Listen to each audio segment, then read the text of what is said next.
हे भाई, तुम कौन हो और कहां से आए हो? हे महामुनि विश्वामित्र जी, मैं जनकपुरी के महाराज जनक जी का दूत हूँ और उनके आदेश से आपके श्री चरणों में आया हूँ। आज मेरे धन्य भाग आप जैसे ऋषि मुनि संतों के दर्शन और श्री चरणों को स्पर्श करने का सौभाग्य प्राप्त हुआ है। अब जो समाचार मैं आपके पास लेकर आया हूँ, आप उसको स्वीकार कीजिए।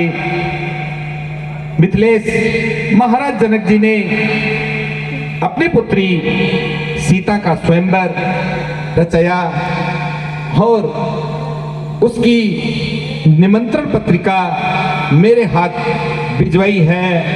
सो आप कृपा करके इसे स्वीकार कीजिए। और हमारे महाराज जनक जी ने विशेष आग्रह किया है कि आपको अनिवार्य रूप से पधारना है और स्वयंवर को सफल बनाना, संपूर्ण जनकपुरी को आशीर्वाद प्रदान करना है। हे भाई, हम इस निमंत्रण पत्रिका को पाकर अति प्रसन्न हैं। हम निश्चित रूप से जनकपुरी आएंगे। तुम बड़ी दूर से आए हो, यहाँ कुछ देर बैठो, जलपान की व्यवस्था की जाए।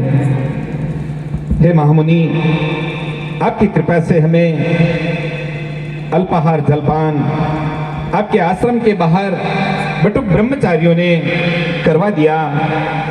हमें आगे कार्य भी देखना है और महाराज जनक जी को वापस सूचना भी भिजवानी है। अतः आप हमें आज्ञा दीजिए, हमें प्रस्थान करना है। ठीक है भाई, जैसी तुम्हारी इच्छा। महाराज जनक से जाकर कहना कि हम निश्चित रूप से जनकपुरी में आकर सीता स्वयंवर का लाभ उठाएंगे। हमारे अहोभाग्य आपकी कृपा और आशीर्वाद बना रहे। आयुष्मान भव। धनुष यज्ञ सुनी रघुकुल नाथ,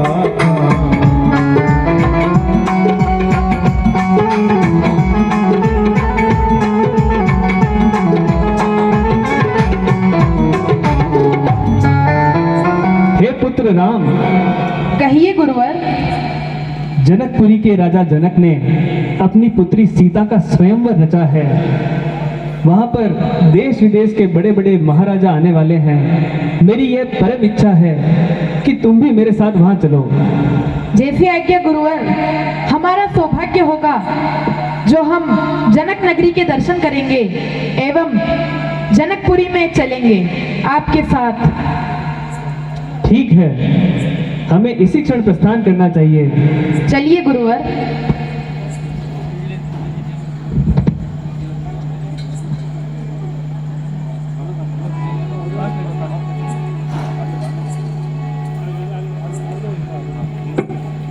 लीजिए गुरुवर आपके कमंडल।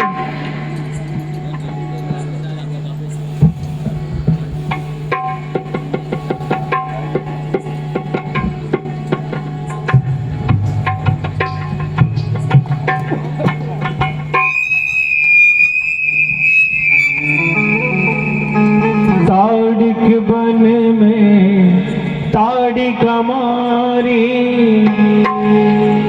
ताड़िक बन में ताड़िक मारी, गौतम नारी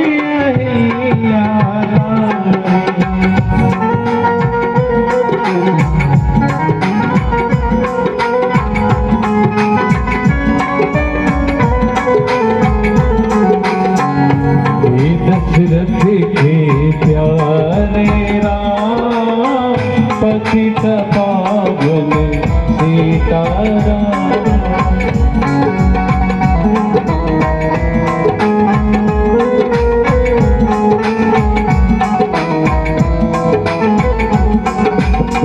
सीताराम भज सीताराम, भजले रे मन सीताराम।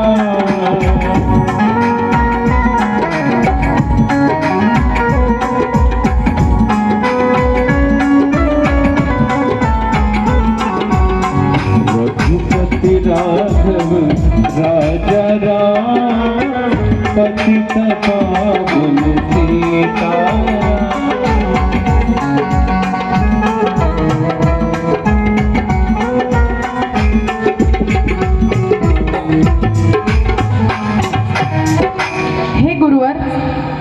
पुत्र राम। यह जो सामने आश्रम दिखाई दे रहा है पूरी तरह से निर्जन एवं सुनसान है। यहाँ न तो कोयल कूक रही है, न मयूर नृत्य कर रहे हैं, न ही मृग दौड़ रहे हैं और न यहीं कहीं पशु पक्षियों का मधुर कलरव हो रहा है। जबकि आश्रम में तो ऋषि मुनियों द्वारा यज्ञ हवन तप जप मंत्रोच्चार वेद गान आदि पाठ किए जाते हैं, किंतु यहाँ तो चारों ओर सन्नाटा छाया हुआ है। और हे गुरुवर, यह जो सामने पत्थर की शिला दिखाई दे रही है, मुझे उसमें कुछ रहस्य प्रतीत हो रहा है। हे गुरुवर, इस शिला के बारे में मुझे बताने की कृपा कीजिए एवं मेरी जिज्ञासा को शांत कीजिए गुरुवर। हे पुत्र राम, कहिए गुरुवर। मैं तुम्हारी जिज्ञासा को अभी शांत कर देता हूँ। बहुत समय पूर्व इस आश्रम में गौतम नाम के एक ऋषि अपनी पत्नी अहिल्या के साथ रहते थे। अहिल्या इतनी रूपवान थी कि मनुष्य तो क्या, देवता भी उस पर मोहित थे। इसी प्रकार देवताओं का राजा इंद्र भी अहिल्या को देखकर उस पर मोहित हो उठा। कहिए कहिए गुरुवर, फिर क्या हुआ? देवताओं के राजा इंद्र ने मन ही मन अहिल्या को प्राप्त करने की ठानी और चंद्रमा के साथ मिलकर एक योजना बनाई। फिर क्या हुआ गुरुवर? क्या वह अपनी योजना में सफल हुआ या नहीं? मुझे विस्तार से संपूर्ण वृतांत बताने की कृपा करिए गुरुवर। हे पुत्र, उनके योजना के अनुरूप एक रात्रि में चंद्रमा जल्दी अस्त हो गया और मुनिवर को यह आभास हुआ कि प्रातः काल का समय हो चुका है। अब मुझे शीघ्र ही जाकर गंगा नदी में स्नान करना चाहिए।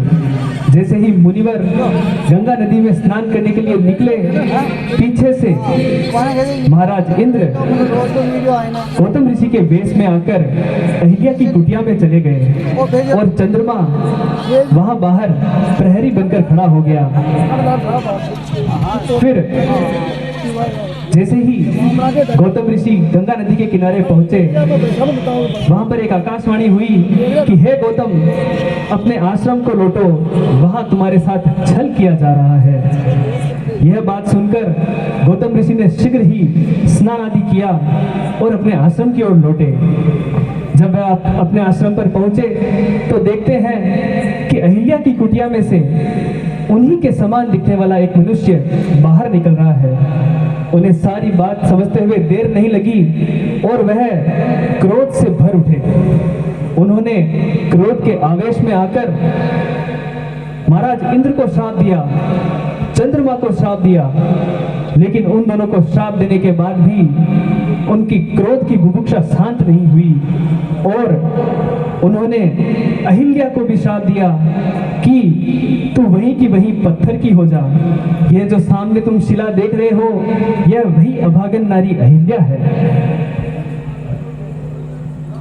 फिर अहिल्या ने गौतम ऋषि से पूछा कि हे स्वामी, आपने मुझे श्राप तो दे दिया, अब मेरा उद्धार किस प्रकार हो पाएगा? फिर गौतम ऋषि ने अहिल्या से कहा कि त्रेता युग में यहाँ से एक ऐसे राजकुमार निकलेंगे जिनका हृदय करुणा से भरा होगा, जो ऐसे होंगे कि पतित को छूने से मात्र पावन कर देंगे, जिसकी चरण रज के स्पर्श मात्र से पतितों का कल्याण हो जाएगा। जब ऐसे महान आदमी की चरण रज तुम्हें स्पर्श करेगी तभी तुम्हारा कल्याण संभव है। हे राम, आज वह समय आ गया है। मैं तुम्हें आज्ञा देता हूँ कि अपने चरण स्पर्श करके अहिल्या का उद्धार करो। जैसी आज्ञा गुरुवर, प्रणाम। सफल हो। आपकी जय हो प्रभु श्री श्री रामचंद्र जी की जय हो। हे दीनानाथ, मैं धन्य हो गई, मुझ कलंकित पापिनी को आपके दर्शन हो गए, मैं बड़ी प्रसन्न हूँ। हे दीनानाथ, ये तो मेरे पति देव महर्षि गौतम के पुण्य कर्मों का तब का प्रभाव है जो मुझ कलंकित पापिनी के आपके दर्शन हुए हैं। हे दीनानाथ, मैं धन्य हो गई। अब मुझे आप अपनी निर्मल भक्ति का वरदान दीजिए, मुझे भी उनके श्री चरणों की सेवा करनी है, क्योंकि वो भी मेरी प्रतीक्षा कर रहे होंगे। हे देवी अहिल्या गौतमी, धन्य हो तुम, शोक श्राप सब मिट जाएगा। प्रातः स्मरणीय पवित्र पंच कन्याओं में पहला नाम तेरा लिया जाएगा। हे देवी अहिल्या, आपका उद्धार हो। आज से ही आपको प्रातः स्मरणीय पवित्र पंच कन्याओं में सर्वप्रथम रूप से पूजा जाएगा एवं आपका नाम युगों युगों तक अमर रहेगा। हम आपको निर्मल भक्ति का वरदान देते हैं। जय हो प्रभु दीनानाथ की जय हो। हे देवी, अब आप अपने पति के धाम चली जाइए। जेहि पद सुर सरिता परम पुनीता, प्रगट भई शिव शीस धरी, सोई पद पंकज जही पूजत अज मम सिर धरे कृपालु हरि। एहि भांति सिधारी गौतम नारी, बार बार हरि चरण पड़े, जो अति मन भावा सोवर पावा, गईपति लोग आनंद भरी, गईपति लोग आनंद भरी, गईपति लोग आनंद भरी। हे पुत्र राम, कहिए गुरुवर। यह जो तुम्हें सामने नदी दिखाई दे रही है, यह गंगा नदी है। यह एक बहुत ही पवित्र नदी है। तुम आकर इस नदी को प्रणाम करो। हे भाई लखन, आओ पतित पावनी गंगा मैया को प्रणाम करते हैं।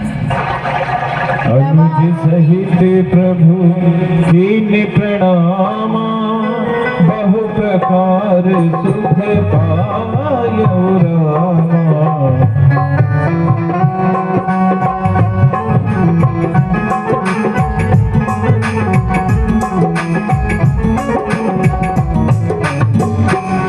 नमामि गंगे तव पाद पंकजं, सुरासुरैर्वन्दित दिव्य रूपकं, मुक्तिं भुक्तिं च ददासि नित्यं भावानुसारेण सदा नराणाम्।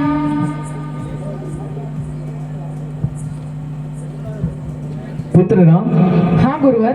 क्या तुम्हें ज्ञात है कि गंगा नदी इस सृष्टि को तुम्हारे ही पूर्वजों की देन है? नहीं नहीं गुरुवर, हमें नहीं ज्ञात है, किंतु गुरुवर गंगा जी का निवास स्थान तो ब्रह्मा जी के कमंडल, देवादिदेव महादेव की जटाओं एवं भगवान श्री हरि विष्णु नारायण जी के श्री चरणों में है। तो इनका अवतरण पृथ्वी पर कैसे हुआ, इसकी संपूर्ण कथा विस्तार से बताने की कृपा कीजिए। हे पुत्र, इसके पीछे की कहानी बहुत रोचक है। आओ हम यहाँ पर बैठकर उसके बारे में चर्चा करते हैं। जैसी आज्ञा गुरुवर।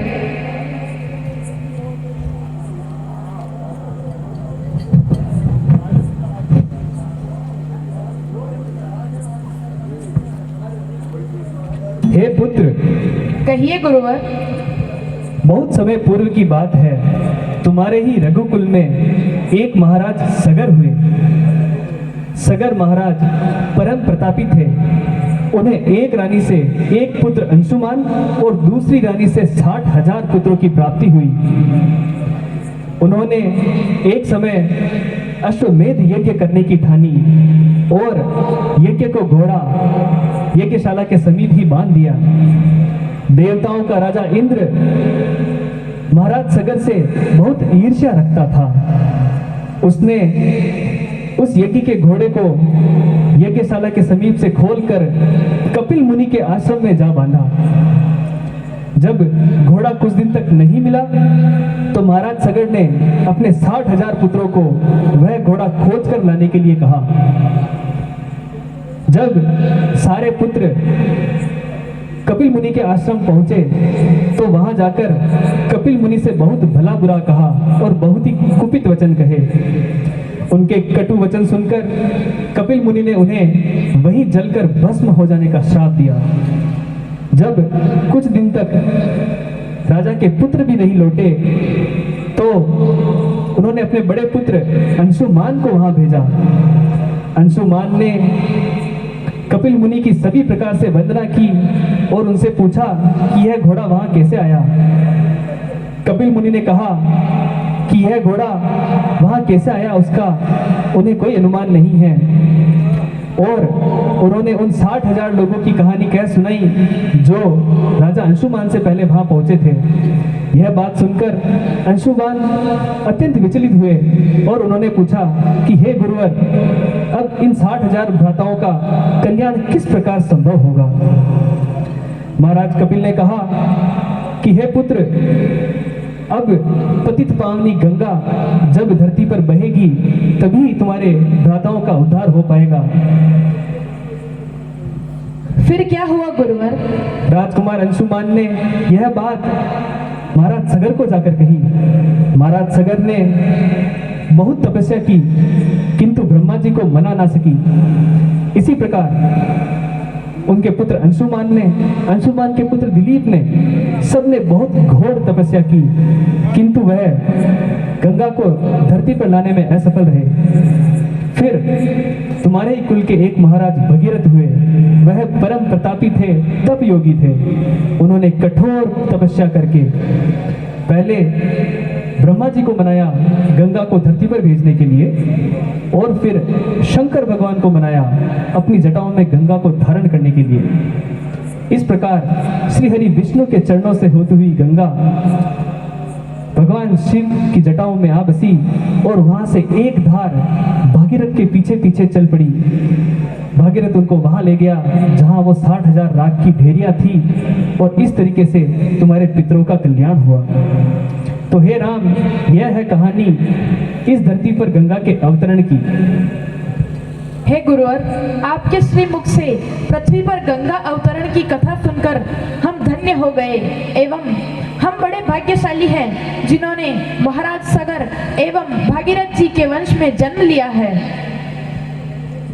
हे पुत्र राम, अब हमें जनकपुरी की ओर आगे बढ़ना चाहिए। जैसी आज्ञा। आओ वत्स लक्ष्मण।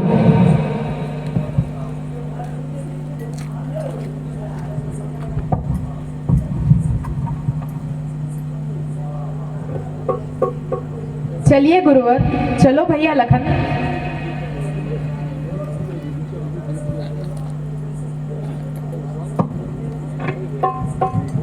हे पुत्र राम लक्ष्मण, कहिए गुरुवर। यह जो बगीचा जनकपुरी में दिखाई दे रहा है यह बहुत ही सुंदर प्रतीत होता है।